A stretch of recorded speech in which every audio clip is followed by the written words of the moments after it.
अच्छा, तो अब देखते हैं कि इंग्लिश ऐसे जो है वो फीडबैक दूसरे जो एक्सपर्ट्स हैं या एग्जामिनर्स हैं उसकी फीडबैक हम देखते हैं कि वो जो डिफरेंट हमारे पास ऐसे पेपर्स पिछले सालों हुए हैं उसके हवाले से वो क्या कहते हैं। ठीक है, अब फीडबैक देखते हैं। सबसे पहले तो क्योंकि मैंने पिछले एक वीडियो बनाई है तो ये सारी चीजें मैंने उस पर डिस्कस की कि कम्प्रिहेंसिव ऐसे क्या होता है, ठीक है ना, और उसके अलावा क्या-क्या चीज़ें उसमें होनी चाहिए। लेकिन ख़ैर क्योंकि सिलेबस में हमारे पास ये चीज़ ही सिर्फ़ इंक्लूडेड होती है, ये चीज़ लिखी हुई है, उसके अलावा और कुछ भी नहीं है। मैं मैं ये बताता चलूँ कि मोस्टली जो चीज़ आपसे माँगते हैं वो आपकी आर्टिकुलेशन देखी जाती है, आप किस तरह चीज़ों को आर्टिकुलेट कर रहे हैं। फिर उसके बाद आपके एक्सप्रेशन क्या है उस पेपर में, आप किस तरह के पॉज़िटिव एक्सप्रेशन, नेगेटिव एक्सप्रेशन है।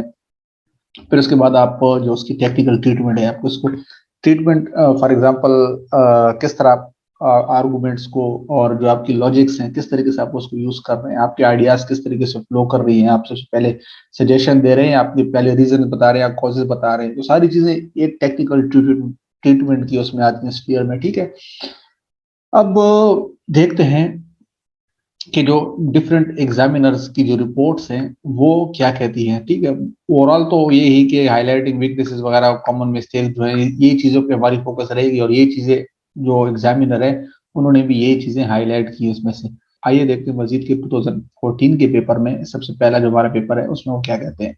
जो हमारे पास सबसे पहले पेपर है वो ये है कि क्या चीज़ें उनकी फोकस थी पेपर के दौरान, आपकी क्या चीज़ें देखने तो उन्होंने कॉन्सेप्चुअल पेपर, आपकी कॉन्सेप्चुअल स्किल देखने थे उन्होंने, लिंग्विस्टिक और आपकी राइटिंग स्किल्स उन्होंने देखनी थी, ठीक है ना, आपकी राइटिंग कॉम्पिटेंसी देखनी थी, आपकी कितना कॉन्सेप्ट क्लियर है एक चीज का, आपकी लिंग्विस्टिक स्किल्स क्या है, ठीक है ना, आपकी राइटिंग कॉम्पिटेंसीज क्या है। और आपकी राइटिंग कॉम्पिटेंसी बहुत दो तीन चीजें आती है। एक तो ये कि फॉर एग्जाम्पल एक मुश्किल टॉपिक्स कभी कभार आपको मिल जाते हैं तो फिर आप में देखते हैं कि चीज़ों को आपने आइडियाज़ भी करना है, आपने ब्रेन स्टॉर्मिंग भी करनी है, आपने आउटलाइन भी बनानी है, फिर उसमें आपने एक राइटिंग स्पीड भी आपकी देखी जाती है कि आप कितनी स्पीड में क्या आप फ्लॉलेस इंग्लिश लिख सकते हैं या नहीं, आपकी इंग्लिश ऐसी है कि आप जितनी स्पीड से काम करें, जितनी स्पीड से आप इतनी सारी चीज़ों को कॉन्सेप्ट बनाएं और फिर उसको आप इतने लॉजिक वे में उसको आप क्लैरिटी के साथ आप लिख दें।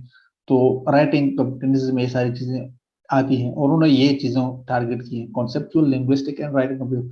बट क्या ऑब्जर्व किया गया उनमें कि कॉन्सेप्चुअल क्लैरिटी उनमें नहीं थी बहुत सारी, ठीक है ना, शैलो नॉलेज था, नॉलेज भी उनका कोई खास नहीं था, ग्रामेटिकल मिस्टेक्स थी, इनअप्रोप्रिएट चॉइस ऑफ वोकेबलरी। ये एक I think most important thing जो मोस्टली आजकल जो न्यूएस्ट पेरेंट्स हैं वो ज्यादा इस चीज से मेरे ख्याल में वाकिफ होंगे कि क्या करते हैं कि पूरी एक रजिस्टर बना लेते हैं वोकेबलरी की, वहां पे वोकेबलरी डाल के फिर जहां जहां ऐसे कोई भी ऐसे वो पैराग्राफ लिखना शुरू कर दें वहां पर वोकेबलरी डालने की कोशिश करते हैं। ये आप ब्लंडर कर रहे हैं, ये चीज इन्होंने बता दी है ओपनली कि किस तरीके से आप रॉन्ग इनअप्रोप्रिएट वोकेबलरी यूज कर रहे हैं। कोशिश करें कि वोकेबलरी आप वो यूज करें जो टॉपिक से रिलेटेड इंपॉर्टेंट वोकेबलरी हो, ठीक है।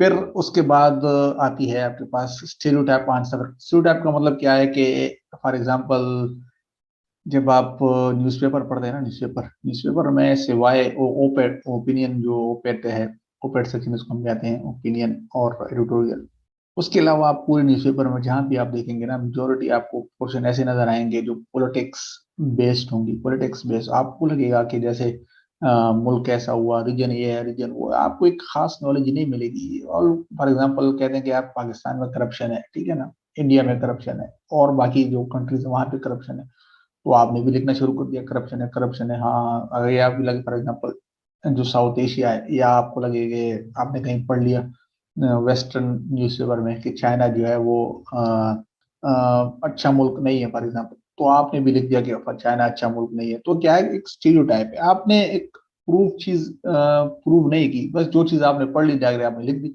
जो चीज मार्केट में चल रही है वो चीज आपने लिख दी। ये से कहते हैं स्टीरियोटाइप आंसर, आपने बस उठा के बातें डाल दी।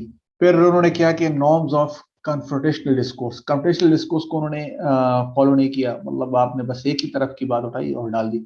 और सीपैक को आपने अगर कहीं आता है और सीपैक के ऊपर से कोई क्वेश्चन है फॉर एग्जाम्पल, तो आपने बता दिया कि अगर आपके माइंड में सीपैक अच्छा है तो आपने लिख दिया कि सीपैक अच्छा है, बस सीपैक अच्छा है हर जगह पे आपने डाल दिया।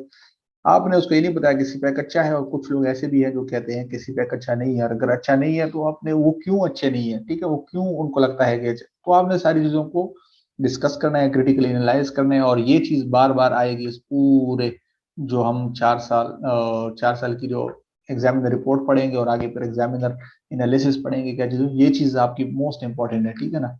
ये चीज़ बड़ी ही इंपॉर्टेंट है और बहुत सारे स्टूडेंट्स को इग्नोर करते हैं। तो ये चीज़ बार बार आएगी, लिहाजा मैंने आपको भी ये बता दी और बार बार मैं इसको फिर रिपीट नहीं करूंगा। आगे फिर हम इसको सिर्फ हाईलाइट करेंगे। रोट आइसोलेटेड सेंटेंसेस थी, बहुत ज्यादा आइसोलेटेड सेंटेंसेस उन्होंने लिख दी।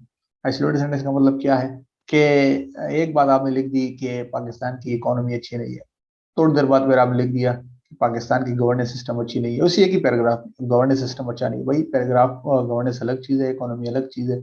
या तो आप ऐसा कोई टॉपिक हो कि आपने दोनों को लिंक किया हो कि इकोनॉमी इसलिए अच्छी नहीं क्योंकि गवर्नेंस अच्छी नहीं है, या आपने अगर अलग अलग टॉपिक दे दिए, पाकिस्तान की इकोनॉमी भी अच्छी नहीं है, उसके अगली लाइन में आप लिख दिया इकोनॉमी भी अच्छी नहीं है और पाकिस्तान की गवर्नेंस स्ट्रक्चर भी अच्छा नहीं है।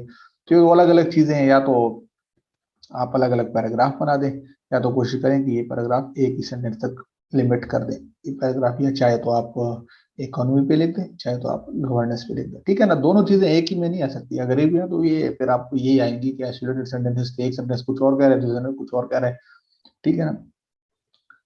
फिर the ability of the requirement extensive, वही जो बात हमने पिछले उसमें की है कि एक्सटेंसिव रीडिंग आपको चाहिए, होलिस्टिक और अप्रिशिएबल परफॉर्मेंस होनी चाहिए, अप्रोच ऐसी आपकी ऐसी होनी चाहिए, होलिस्टिक अप्रोच होनी चाहिए कि लगे कि हाँ वाकई में आपसे एस्पायरेंट आप कम्पिटेटिव एग्जाम में बैठे हुए हैं, ये नहीं कि बस जो इधर उधर से आपने नॉलेज गपशप लगा के दोस्तों के साथ वहां से आपने नॉलेज इकट्ठी की और यहाँ पर आपने डाल दी। सो मेजोरिटी जो है ना वो इस चीज को लैग कर रही थी। फिर 2016 का जो सिलेबस हमारा बच्चे हैं जो गया, तो चेंज सिलेबस में आप देखें अनसेटिस्फैक्ट्री कह रहे हैं एग्जामिनर साहब, कह रहे हैं कि अनसेटिस्फैक्ट्री तो ओवरऑल। फिर कह रहे हैं कि सिग्नल मेजोरिटी फेल इन सब्जेक्ट, बहुत मेजोरिटी फेल हो गई, वास्ट मेजोरिटी फेल हो गई, क्यों? आइडियाज प्रेजेंटेड वो रैंडम रैंडम आइडियाज थे, कोई खास आइडियाज नहीं थे। आर्गुमेंट जो थे विदाउट एनी लॉजिकल रीजनिंग और रिसर्च बेस्ड फैक्ट थे, कोई इनमें रिसर्च नहीं था, लॉजिकल उसमें कोई नहीं था, बस टॉपिक देख लिया और डाल दिया। लेकिन देखिए ये इसलिए उन्होंने किया कि आगे रीजन उन्होंने कुछ और बताया। अभी आगे आप पढ़ेंगे ना तो आपको आइडिया होगा कि ये क्यों था, लॉजिकल क्यों नहीं था, रिसर्च पे क्यों नहीं था। was neither coherence nor creative, कोई इसमें coherence नहीं थी, creativity नहीं थी, ठीक है ना। candidates were neither able to build an argument from multiple angles nor substantiate it with multiple angles से उन्होंने, multiple angle क्या है, ये चीज है कंप्यूटेशनल स्कोर से, मल्टीपल एंगल्स उन्होंने कवर नहीं किया, दूसरी चीजें उन्होंने बताई नहीं कि दूसरे क्या कहते हैं उसके, ये वही बात है, उनको दूसरे एंगल से उन्होंने बात बताई, multiple angles.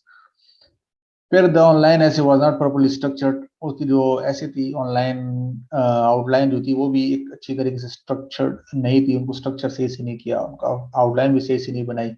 In many answer scripts answer mentioned in the outline were not discussed in the ऐसे, बहुत सारे एस्पेक्ट को मेंशन ही नहीं किया ऐसे के अंदर। मतलब ये है क्या, जो चीजें आउटलाइन में मेंशन थी वो अंदर ऐसे के अंदर पैराग्राफ ही नहीं लिखा। ये तभी होता है जब आप टाइम को सही से मैनेज नहीं करते, एंड में फिर आप क्या करते, दौड़ दौड़ दौड़ कंक्लूजन की तरफ दौड़ने की कोशिश करते हैं, तो बस ये तो होगा फिर। खैर, आइए देखते हैं हम नेक्स्ट 2017 का पेपर। 2017 में एग्जामिनर साहब ये बता रहे हैं कि examine on the footing of argumentative, किस चीज की पर पेपर एनालाइज किए गए, क्या चीज थी कि उस पेपर में कौन से किस क्यों ऐसे टॉपिक दे दिए गए, क्या चीज वो एनालाइज करना चाह रहे थे आपके ऐसे के पेपर से। आपकी वो आर्गुमेंटेशन देखना चाह रहे थे, आपकी कंटेंट देखना चाह रहे थे वो, आपकी लैंग्वेज और इंटेलेक्चुअल सिग्निफायर। इंटेलेक्चुअल सिग्निफायर मतलब ये कि एक टॉपिक के ऊपर दसियों आइडियाज हो सकते हैं, ठीक है ना, लेकिन आप उसके ऊपर क्या सोच रखते हैं। मोस्टली अगर आप 2017 का पेपर देखेंगे ना तो वो आर्गुमेंटेटिव है, बहुत सारे सारे टॉपिक्स, मुझे नहीं लगता कि एक आध भी ऐसा टॉपिक जो मैंने देखा है तो उसमें कोई भी टॉपिक डिस्क्रिप्टिव नहीं, सारे आर्गुमेंटेटिव टॉपिक। मतलब ये है कि उन्होंने आपके आइडियाज पूछे, उन्होंने आपकी माइंडसेट पूछी गई है कि आप उसको बताएं भाई, आप इंटेलेक्चुअल बने और बताएं ये टॉपिक ऐसा है तो क्यों है और क्या है इसका फ्यूचर, क्या है या बैकग्राउंड, इस तरह आपने एनालाइज करना है इंटेलेक्चुअल, वो आपकी माइंडसेट देखना चाह रहे हैं, आप किस तरफ साइड ले रहे हैं, ठीक है। फिर उसके बाद आते हैं कि the quality and level of critical argumentation of the whole was very, आपकी जो क्वालिटी थी वो पुअर थी, क्रिटिकल आर्गुमेंटेशन वो बिल्कुल पुअर थी। Most of them were able to identify the dormant contention in the topic, असल जो चीज था टॉपिक के अंदर वो इन लोगों नहीं समझ पाए कि असल चीज पूछ क्या रहे हैं हमसे, वो चीज को ही जब नहीं पूछ समझ गए तो फिर जाहिर है वो लिखेंगे क्या, जब टॉपिक को ही नहीं समझेंगे तो फिर जाहिर है फिर तो यही होगा। In most of our content वो इनएडिक्वेट जाहिर है, फिर दोबारा वही बात आएगी ना, जब टॉपिक को नहीं समझेंगे तो फिर इनएडिक्वेट भी होगी, इररिलेवेंट भी चीजें आएंगी उसमें से कहीं ना कहीं से। अगर कोई सोशियोलॉजी का है तो सोशियोलॉजी की चीज डाल के अपने वर्ड काउंट को पूरा करने की कोशिश करेंगे। Most worrying aspect are wrong use of English language. ओए होए, ये चीज सुनी होनी चाहिए। खैर, कह रहे हैं कि सबसे जो प्रॉब्लमेटिक चीज थी वो ये कि उन्होंने लोगों ने wrong use of English language. खैर, the sentence structure was glaring flawed. The sentence structure was glaring flawed. भाई सेंटेंस स्ट्रक्चर भी फ्लॉड था। Moreover, grammatical and spelling mistakes were rife. बहुत सारी ग्रामेटिकल स्पेलिंग्स और मिस्टेक्स आई। ग्रामेटिकल की mistakes थी, spelling की भी मिस्टेक थी। तो इंटेलेक्चुअल लेवल ऑफ एसो और मीडियोकर, मतलब लोगों ने तो साइड ले लिया, वो कुछ मीडियोकर सा था। बाकी candidates were unable to even grasp the essay of the topic. ये जो सारी चीजें हैं ना, कंक्लूजन में आपको बता दूं, जितनी चीजें इनके इश्यूज बताए हैं उन्होंने, जितने सारे इश्यूज कैंडिडेट के बताए इसलिए बताई उन्होंने क्योंकि उन्होंने ग्रास्प टॉपिक को ही नहीं समझा कि असल में टॉपिक आपसे पूछ क्या रहा है। अगर आप टॉपिक को सही समझ पाते तो जाहिर है फिर सारी मिस्टेक्स बहुत सारी नहीं हो पाती, क्योंकि टॉपिक को आपने नहीं समझा तो इसलिए आपके कंटेंट भी इनएडिक्वेट आ गया, आपका इररिलेवेंट भी चीजें आ गई, फिर आपके आर्गुमेंटेड भी पुअर हो गया क्योंकि आप टॉपिक को नहीं समझा। तो फिर आप इधर उधर से जहां जहां से बस आपने नॉलेज अपने वर्ड काउंट पूरा करना है, तो ये सारी इश्यूज आ गई इसी वजह से। ठीक है, तो आपने ऐसा नहीं करना। आप कोशिश करेंगे यहाँ से अपनी चीज अपनी जो माइंड सेट है, अपनी थिंकिंग को इम्प्रूव करके पेपर में आप अच्छे प्रिपेयर्ड होके जाएं, टॉपिक को समझें और उसके बाद आप चीजों को लेके। ठीक है, अब आते हैं नेक्स्ट 2018 की तरफ। 2018 में क्या चीज एग्जामिनर कहना चाह रहे हैं या क्या चीज उन्होंने वीकनेस आइडेंटिफाई की है। कह रहे हैं कि वो टॉपिक्स जिसमें क्रिटिकलनेस थी या क्रिटिकल्स मांगी गई थी, क्रिटिकल एनालिसिस मांगे गए थे वो, या जो सब्जेक्टिव अप्रोच के थे, मतलब एक ओपन ग्राउंड है आपके पास, डेमोक्रेसी या लाइक डेमोक्रेसी, ओपन ग्राउंड है, आप किसी भी कोई भी एंगल ले लें आप, लेकिन बस डेमोक्रेसी ये डेमोक्रेसी बस आप लिख दें, इसमें आप होप्स कोई आपसे इसमें ऑब्जेक्टिव नहीं मांगा। ऑब्जेक्टिव मतलब आगे आते ही ऑब्जेक्टिव नेचर के, तो आपसे कोई ऑब्जेक्टिव नहीं मांगा, बस आपने बताना है कि भाई होप्स क्या है, हर्डल्स क्या है, बस आपने इस टॉपिक को प्रूव कर देना है। फिर रूल ऑफ लॉ है, ओपन ग्राउंड का टॉपिक है, सेफ ग्राउंड, मतलब इस तरह के टॉपिक्स हैं कि आपने उनको एक्सप्लेन कर देना है। एक्सप्लेन करना है, जब आप एक्सप्लेन इस तरह के टॉपिक्स में जो कोई एक्सप्लेन करना हो, तो इस तरह के टॉपिक्स में तो फिर हमारे लोग चीता हैं भाई। रट्टा तो खैर, मैं रट्टा तो खैर नहीं कहूंगा, लेकिन ये है कि बहुत सारी चीज़ों को पता होती है, एक्सप्लेनेशन बहुत अच्छी करते हैं। क्रिटिकलनेस में सिर्फ उसको प्रॉब्लम होती है आर्गुमेंट्स देने में, चीज़ों को क्रिटिकल एनालाइज करने में, यहाँ पे फिर प्रॉब्लम करते हैं स्टूडेंट्स। ऑब्जेक्टिव नेचर के स्टूडेंट्स जो है बहुत ज़्यादा वो अच्छी नहीं थी, मतलब वो एट द एंड ऑब्जेक्टिव क्या लेना चाह रहे हैं, फॉर एग्जाम्पल ग्लोबल वार्मिंग और सीपेक, इसके क्या ऑब्जेक्टिव्स एट द एंड है, क्योंकि ये तो दोनों थिंकिंग है ना, कोई कहता है कि सीपेक अच्छी है, कोई कहता है सीपेक सही नहीं है, कोई कहता है कि और ग्लोबल वार्मिंग जो है ये सीरियस इशू है, कोई कहता है कि ग्लोबल वार्मिंग जो है ये कॉन्स्पिरेसी है। तो ये ऑब्जेक्टिव नेचर के जो इस तरह के टॉपिक्स हैं, हमें बहुत सारे स्टूडेंट्स नाकाम हुए हैं और अच्छी एक प्रेजेंटेशन नहीं थी। क्यों? क्योंकि क्रेम नॉलेज थी, डल मोनोटोनी थी and repetition of stereotypical information was observed. और बस स्टीरियोटाइपिकल मैंने ऊपर बता दिया कि स्टीरियोटाइपिकल नॉलेज क्या है, तो मतलब वही चीज यहाँ पर सीपैक के ऊपर भी यूज हुई है, वही ग्लोबल वार्मिंग के ऊपर, जो बस इधर उधर से पड़ी है नॉलेज, वही नॉलेज उन्होंने यूज की। कोई उन्होंने अच्छी सी नॉलेज उन्होंने आर्गुमेंटेटिव और कन्वर्टेशनल डिस्कोर्स यूज नहीं किया। सिग्निफिकेंस उन्होंने की तरफ से क्लियर सेंस जो था वो कम्प्रिहेंसिव ऐसे की नहीं थी कि कम्प्रिहेंसिव ऐसे क्या होता है, वो बहुत सारे स्टूडेंट्स को नहीं पता था। फिर आता है कि differentiate from other form of writing. अच्छा हाँ, ये चीज टॉपिक इंपॉर्टेंट है इसलिए मैं इसको दोबारा बता दूँ। खैर, बहुत सारे स्टूडेंट्स को ना इसका आइडिया ही नहीं था कि कम्प्रिहेंसिव ऐसे क्या होता है। जब कम्प्रिहेंसिव ऐसे का आइडिया आपको होगा तभी जाके आपको आपकी ऐसे और दूसरे जो ऐसे हैं उससे आपको फर्क पता चलेगी। कम्प्रिहेंसिव ऐसे और आपकी जर्नलिस्टिक राइटिंग, ये दोनों अलग अलग चीजें हैं। ठीक है, तो आपको जब कम्प्रिहेंसिव ऐसे, जो मैं आपको बातें बता रहा हूँ ना, ये कम्प्रिहेंसिव ऐसे अब ये आगे आएंगी कि कम्प्रिहेंसिव ऐसे की बेसिक अंडरस्टैंडिंग क्या है, इफेक्टिव ऐसे की, तो उसमें और जो अदर फॉर्म ऑफ राइटिंग है इसमें फर्क है।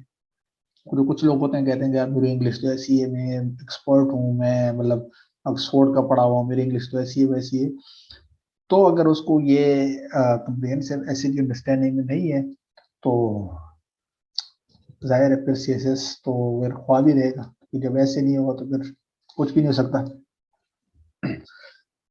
खैर आगे देखते हैं कि candidate must know about the knowledge of standard quality, standard ऐसे की जो क्वालिटी है उसका उनको आइडिया होना चाहिए, और एक्सपेक्टेड बाय द कमीशन, और जो कमीशन है फेडरल सर्वे कमीशन, जो आपसे एक्सपेक्ट कर रहे चीजें, जिस तरह की क्वालिटी आपसे एक्सपेक्ट करते हैं, वो आपने वहां पे जाके आपको पता भी होनी चाहिए, और आपने उसको वहां पर इम्प्लीमेंट भी कर देनी है, ठीक है ना, ट्रांसफर कर देना पेपर के ऊपर। अब हम देखते हैं कि वो जो आपसे कमीशन जो एक्सपेक्ट करता है वो क्या है, और जो अफेक्टिव ऐसे की जो बेसिक रिक्वायरमेंट है वो क्या है, ये सारी चीजें आई हैं, हम देखते हैं अभी नेक्स्ट उस फेज में।